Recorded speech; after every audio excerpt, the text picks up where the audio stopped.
This video is to explain the different types of forces that are acting on our free body diagram problems. Remember that a force is a push or a pull that causes objects to change their direction, move in some way, slow down, speed up, or stop. Forces act in pairs, and there's almost always a force acting in the opposite direction. Forces are pushes or pulls, and when things touch, there are two forces acting in opposite directions. So in the example that you see on the left, those books resting on the table, the blue arrow is representing gravity force pulling down, and the red arrow represents normal force, which is pushing back up. The arrows are the exact same size, so an equal amount of force, and they're opposite in direction, so they balance and cancel each other out. So there's no change in motion as a result of these two forces acting. In the example on the right, you see unbalanced forces, with the action force being applied by the boy. His feet are exerting a force on the boat, him pushing off, and the reaction force is the boat exerts a force on the boy. So you see the boat going in the opposite direction of the boy's push and him going towards the dock. Forces can be broken down into one of two different categories. Contact forces work when a force is directly applied to an object, so the two objects have to be touching each other in direct contact. For instance, that soccer ball pictured on the left there would just sit there at rest, and it wouldn't move unless a force is applied to it that makes it change its motion. So the foot striking the ball is the force being applied to it that is the contact force that makes the ball move. At a distance forces work when the target object doesn't need to be in direct contact with another object in order to have a force being applied to it. So that would be like your electrical, your gravitational, and your magnetic forces. So the levitating globe pictured on the right doesn't need to be in direct contact with the magnet in order to have a force be applied to it. Free body diagrams are picture representations which use vectors and newtons to represent the forces exerted on an object or a person. Free body diagrams are used to understand which directions the forces are acting upon the object, and they can help determine what direction the object is moving. Vectors are arrows that show the amount of force and the direction of the object. So the red arrows are pointing to the vectors, and the longer arrows represent more force. In the picture that you see to the right, it says which vector is the strongest, and the answer to that would be the largest one, this one that represents 20 newtons of force. What direction would the square be moving in? So to answer that question, I'm going to look at the opposite forces. I'm going to subtract the opposite arrows. So I'm going to look at the 6 newtons of force going up, 6 newtons of force going down, equal amount of force, opposite direction, so they're going to cancel each other out. Now I'm left with 3 newtons of force to the left, 20 newtons of force to the right. Again, those arrows are opposite in direction, so my leftover force is going to be 17 newtons of force to the right. A newton is the measurement used to quantify force, and it's represented with a capital N. And just to give you an idea of how much force that is, it's the amount of force needed to accelerate a 1 kilogram mass a meter per second for every second that it travels. So kilogram, just to give you an idea of that mass, it's like the weight of a good size apple. So when you apply a force to it, it's accelerating 1 meter per second after falling or being thrown for 1 second. After 2 seconds, it's accelerating 2 meters per second, 3 seconds, 3 meters per second, 4 meters time, 4 meters per second, and after 10 seconds of falling or being thrown, it's continuing to accelerate by 1 meter per second for every second that it falls.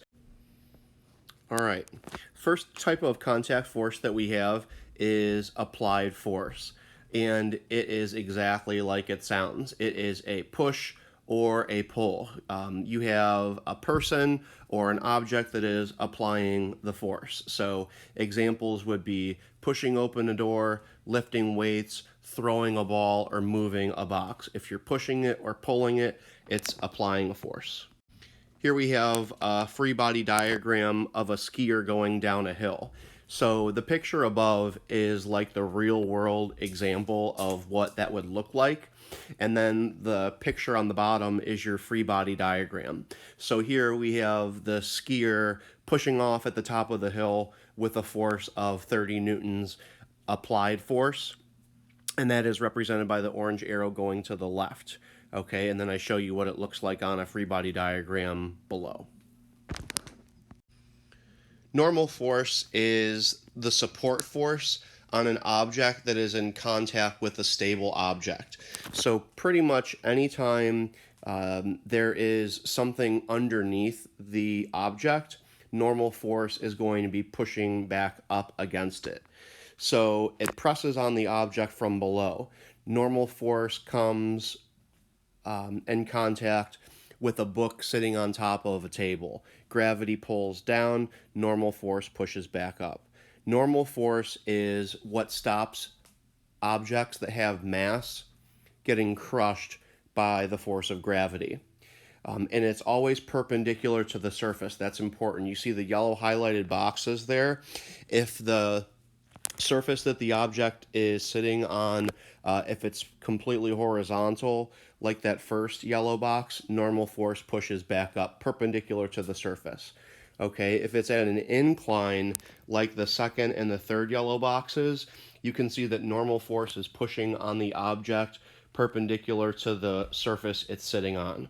Okay, and we'll look at an example of that here in just a minute. Book sitting on a table, a man standing at a bus stop, or a box sliding on a ramp are all examples. All right, back to our skier here. I'm showing you what the normal force looks like on our skier going down a hill. Remember, normal force is perpendicular to the surface the object is moving on. In this case, our object is the skier. So I just made up these numbers. It's 10 newtons of normal force pushing back up on that skier. And then on the free body diagram below, I've shown you that as well.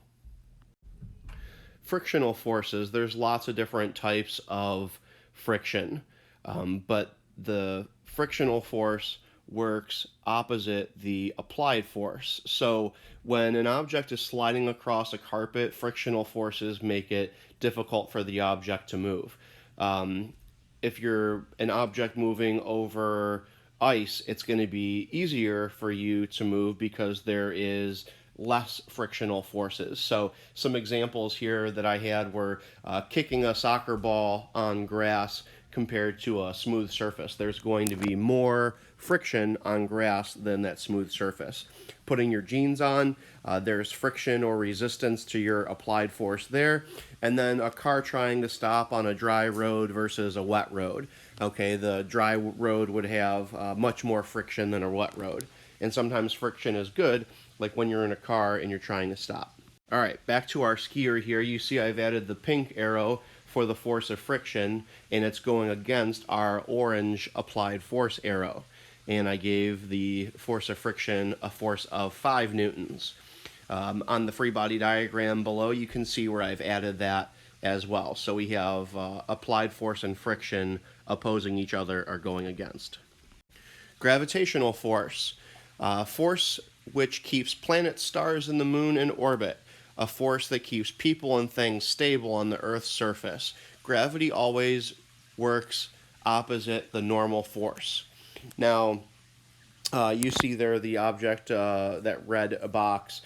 Gravity force is keeping the box on the table, and the normal force is pushing back up against the force of gravity. Okay? Gravity examples are a boulder rolling down a hill, a glass falling to the floor and breaking, and leaves falling to the ground after blowing in the wind. All right, back to our skier. Now you'll see, unlike the normal force, the gravity force pushes down, straight down.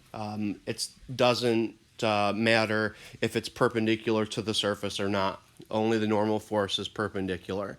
So the force of gravity is pulling down with a force of 10 newtons, and then you see on the free body diagram box below.